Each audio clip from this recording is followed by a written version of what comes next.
Chapter 36. In the 14th year of King Hezekiah's reign, Sennacherib, king of Assyria, attacked all the fortified cities of Judah and captured them. Then the king of Assyria sent his field commander with a large army from Lachish to King Hezekiah at Jerusalem. When the commander stopped at the aqueduct of the upper pool on the road to the washerman's field, Eliakim, son of Hilkiah, the palace administrator, Shebna the secretary, and Joah, son of Asaph the recorder, went out to him. The field commander said to them, "Tell Hezekiah, this is what the great king, the king of Assyria, says. On what are you basing this confidence of yours? You say you have strategy and military strength, but you speak only empty words.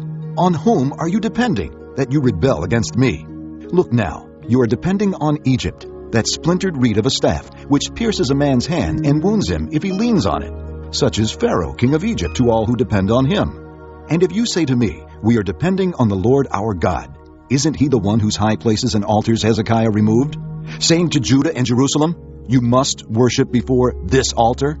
Come now, make a bargain with my master, the king of Assyria.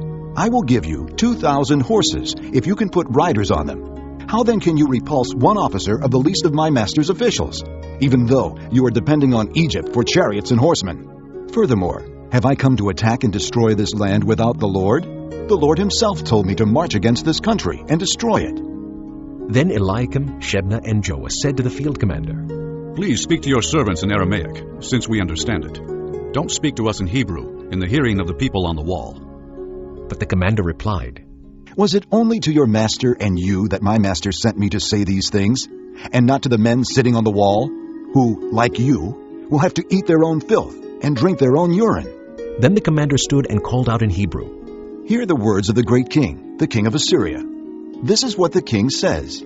Do not let Hezekiah deceive you. He cannot deliver you.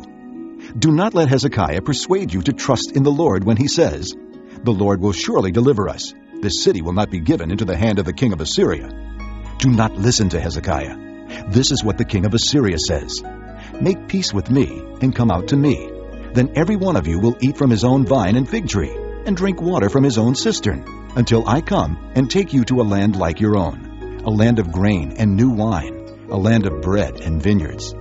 Do not let Hezekiah mislead you when he says, the Lord will deliver us. Has the God of any nation ever delivered his land from the hand of the king of Assyria?